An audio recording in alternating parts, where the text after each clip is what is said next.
Hey guys, yung husband ko isang gwardiya dyan. Yan, sa wharf na yan. Tadiko Wharf. Isang gwardiya yung husband ko. Isang bantay dyan dati.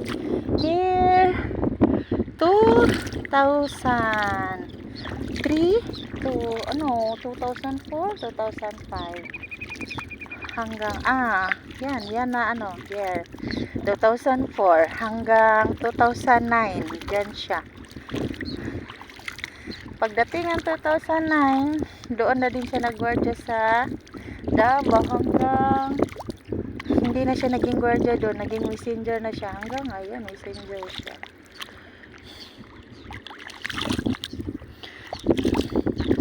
Maliit ko yung mga anak ko dati.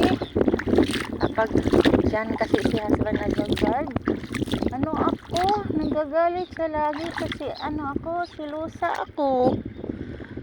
Natatakot akong may magkagusto kay husband. Tapos palitan kami. Wala akong tiwala. Kaya lalo laking ko. Pagka ba yung nakurat? Katingala sa Tagalog. Kasi ako ang silusa. Ako ang nagbabantay lagi ng husband ko.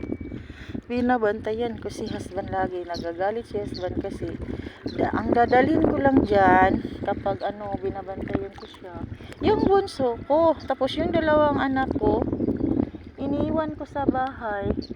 Takot siya baka mga malunod sa niya kasi nasa ang bahay namin nasa tabi ng irrigation, yung dam.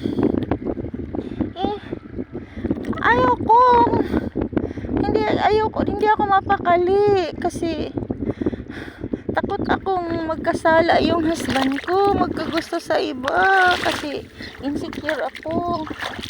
Kasi first boyfriend ko yung husband ko. Sabi niya, wala ka talagang tiwala sa akin. Yan ako dati. Tapos alam niyo ba guys, kung anong nangyayari? Ibang sa mga tao. Bantay sarado yung husband ko sa akin. Pero ba't nakalusot pa yung chismis na may babae si husband? May babae daw at sumasama sa kanya sa pagkuha ng sahod. Grabe naman mga tao. Nakakatuwa ang mga pangyayari.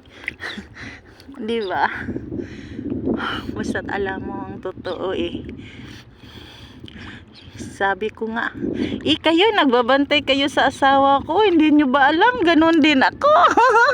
Nakakatuwa kayo kasi ayoko talagang masira yung pamilya ko. Ayokong mawala ng papa yung mga anak ko. Yun lang kasi ang ko sa kanila. Pagdating ng panahon na lumalaki sila, ay proud akong ipakilala sa kanila na ginagampanan ko palagi ang magiging nanay ko, na hindi sila mawalan ng ama. Ingat-ingatan ko talaga ang namin, pamilya. Kasi yan ang gusto kong makikita ng mga anak ko paglaki nila. Kung ano ang pinakamahalaga sa lahat, ang pamilya. Diba? Nakuhan ko yun. Malaki ng mga anak ko, yun ang nakikita nila. Ayan. So, parang dyan ako nag-succeed. Diba? Ang taas ng ko. Marami kasing istorya ng buhay ko. Na hindi pwedeng sabihin ni kani-kanino kasi hindi ka naman nila maintindihan. Wala din silang oras para pakinggan ka. Dito sa social media, pilitan kayong makikinig sa akin kasi bawal hindi nyo tatapusin ang video ko.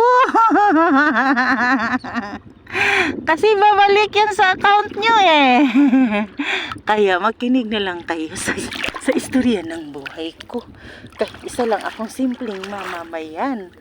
Ay, diba? So, ganun na. Iniingatan ko ang pamilya ko. Wala man akong pera, pero ipagmamalaki ko na buo yung pamilya ko. Ay, diba? At saka yung guys, kapag gusto tayong lumabas ng bahay, to be continued na lang.